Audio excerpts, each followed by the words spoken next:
Assalamualaikum warahmatullahi wabarakatuh. Halo semuanya, kami dari kelompok berapa? Kelompok 12. Di sini kita akan memperhatikan modul 12 yaitu tentang IP versi 6 addressing, di mana ada saya Hafiz Rahman Kurniawan, lalu ada Saya Faiz sama Syed Rahab. Saya sama Muhammadah. Saya Arika Nuri. Saya Muhammadah Syabusnya Nasya. di sini kita akan menjelaskan dari 12 itu yaitu IP versi 4 isu. Oke, di sini akan saya jelaskan langsung.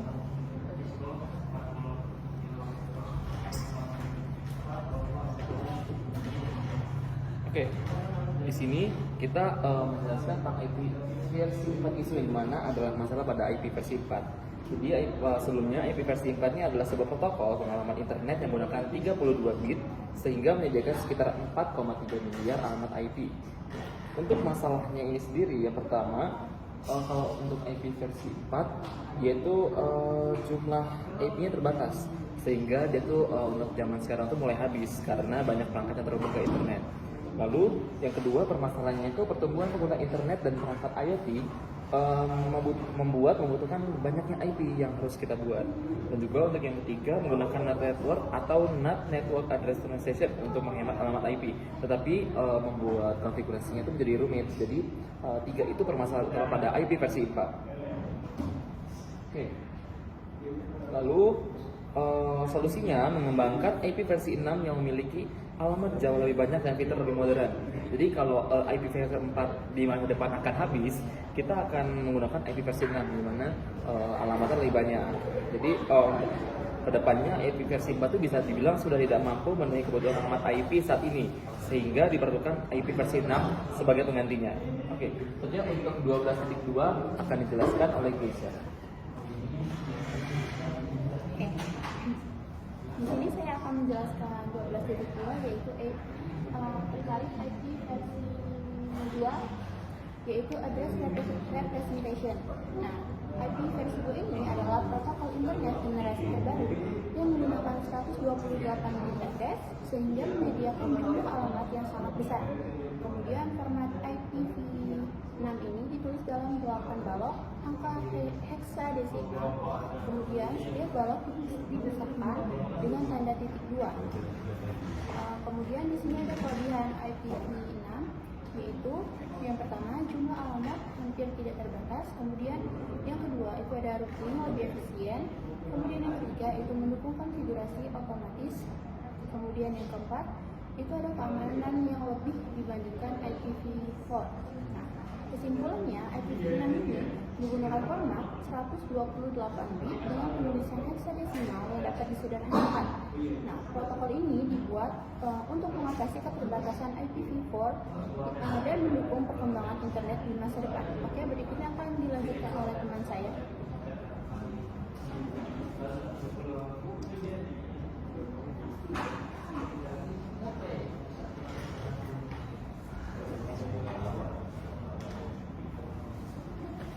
Oke, selanjutnya saya akan menjelaskan dari IP versi di 12.3 yaitu IP versi 6 address tag yang dimana di sini kayak jenis-jenisnya. Yang pertama itu ada unicast yang dimana unicast ini digunakan untuk komunikasi satu pengirim ke satu penerima atau one to one. Yang dimana jenis yang paling umum digunakan ya untuk unicast ini.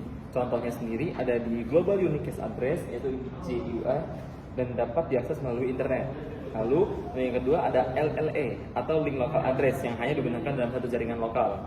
Lalu untuk jenis yang kedua ada di multicast yang dimana dia digunakan untuk komunikasi satu pengirim ke banyak perangkat one to many, yang dimana juga paket hanya dikirim ke perangkat yang tergabung dalam grup multicast. Nah juga untuk multicast sendiri dia lebih efisien dibanding mengirim satu persatu karena dia mencakup sekaligus banyak. Lalu yang ketiga ada di anycast yang dimana dia digunakan untuk komunikasi satu pengirim ke perangkat terdekat dari sekelompok perangkat. Dan juga alamat yang sama digunakan oleh beberapa perangkat, sehingga router akan memilih tujuan yang paling dekat berdasarkan jalur terbaik. Lalu ada beberapa catatan penting untuk penggunaan unicast ini, yang dimana IP versi 6 tidak menggunakan broadcast seperti pada IP versi 4, dan juga fungsi broadcast pada IP versi 6 ini digantikan oleh multicast, sehingga penggunaan bandwidth menjadi lebih efisien. Nah, kalau untuk kesimpulan dari 12.3 ini, Dia memiliki 3 jenis alamat utama seperti yang saya jelaskan tadi. Ada unicast, multicast, dan juga anycast. Setiap jenis juga memiliki fungsi yang berbeda-beda. Mungkin sekian untuk materi 12.3 akan dilanjutkan oleh kawan saya.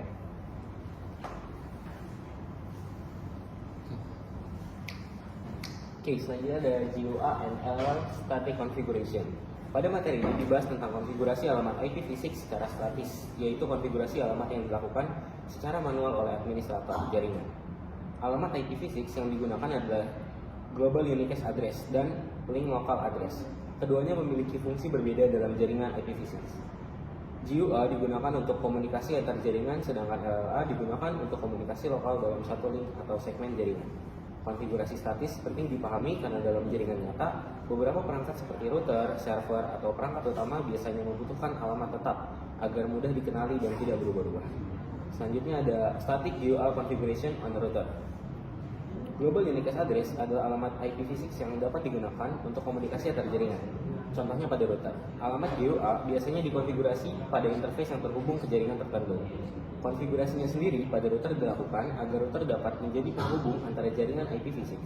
Selain itu, alamat GUA pada router juga sering digunakan sebagai default gateway atau perangkat host seperti PC atau laptop. Selanjutnya ada Static GUA Configuration on a Windows host. Selain pada router, alamat GUA juga bisa dikonfigurasi secara manual pada komputer atau host Windows.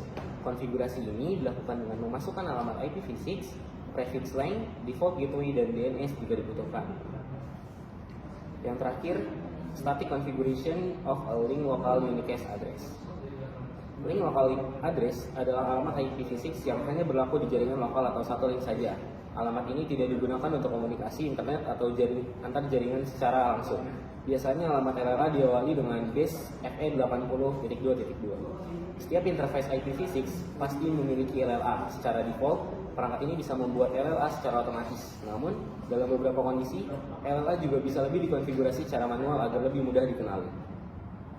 Syntax, checkers, GUA, dan LLA Static Configuration. Pada bagian ini, pengguna dilatih untuk menuliskan perintah konfigurasi IPv6 dengan benar. Syntax checker membantu memastikan bahwa perintah yang dimasukkan sesuai dengan aturan Cisco atau iOS. Perintah IPv6 unicast routing digunakan agar router dapat meneruskan paket IPv6 antar jaringan. Perintah IPv6 address digunakan untuk memberikan alamat IPv6 pada interface, sedangkan shutdown digunakan untuk mengaktifkan interface. Bagian ini penting karena dalam satu konfigurasi jaringan, salah satu huruf atau parameter penting yang salah bisa membuat konfigurasi itu gagal. Selanjutnya akan dijelaskan oleh teman saya.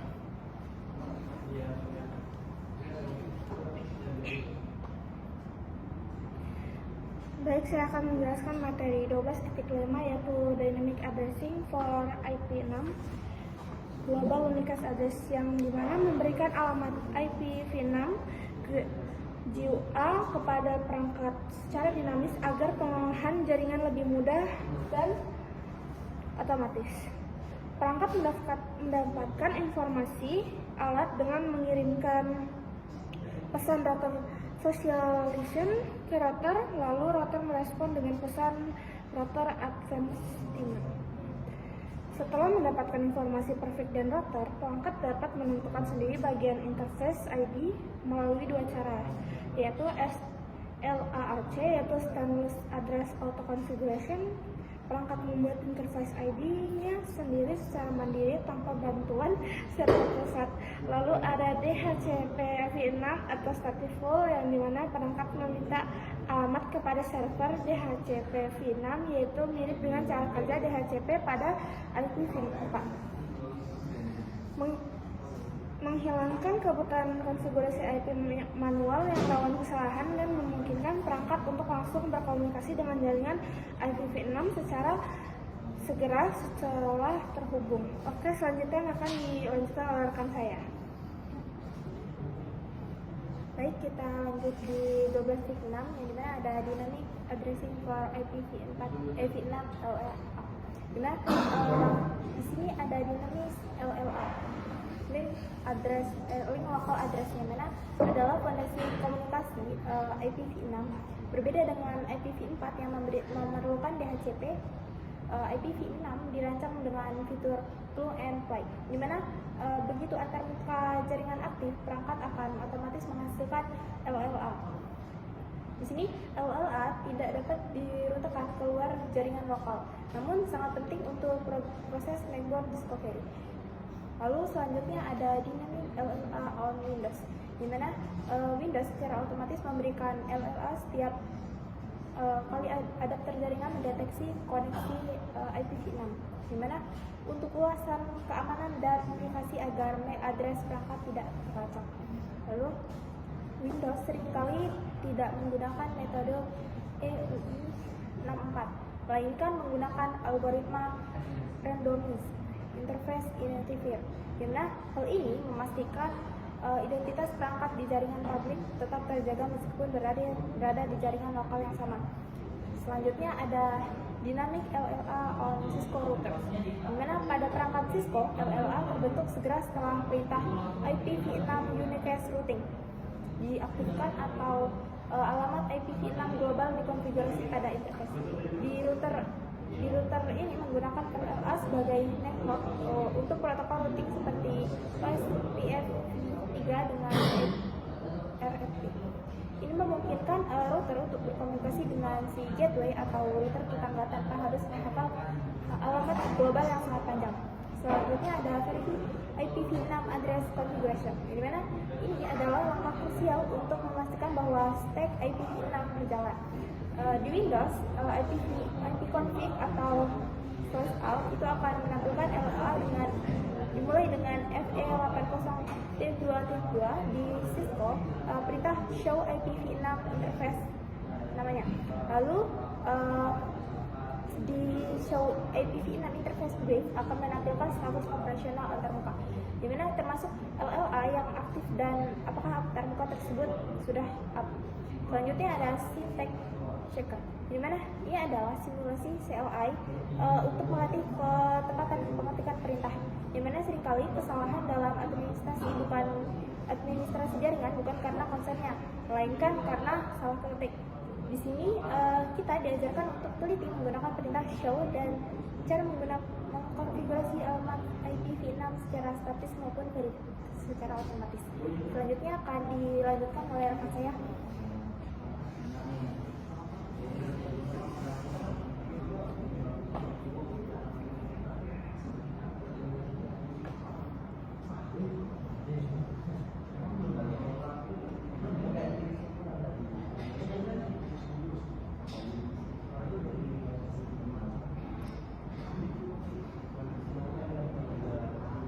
Saya akan melanjutkan materi 12.7, yaitu tentang IPv6 multicast address, yang dimana menggantikan broadcast, yaitu mengganggu semua perangkat dengan mengirimkan satu ke grup yang jauh lebih efisien, yaitu alamat melalui selalu dimulai dengan prefix FF00/8. Contoh grup utama yaitu alamat, yaitu semua perangkat di jaringan menerima paket. Terus yang kedua yaitu all routers, hanya semua router jaringan yang menerima paket. Cara kerjanya adalah perangkat hanya mau proses paket yang ditunjukkan untuk grup multicast yang mereka ikuti, sehingga perangkat lain tetap tenang dengan forma jaringan lebih terjaga. Fungsi kuncinya yaitu menjadi dasar bagi protokol network discovery untuk menemukan perangkat lain di jaringan tanpa perlu membebani seluruh host dengan broadcast. Selanjutnya akan dibacakan oleh rekan saya.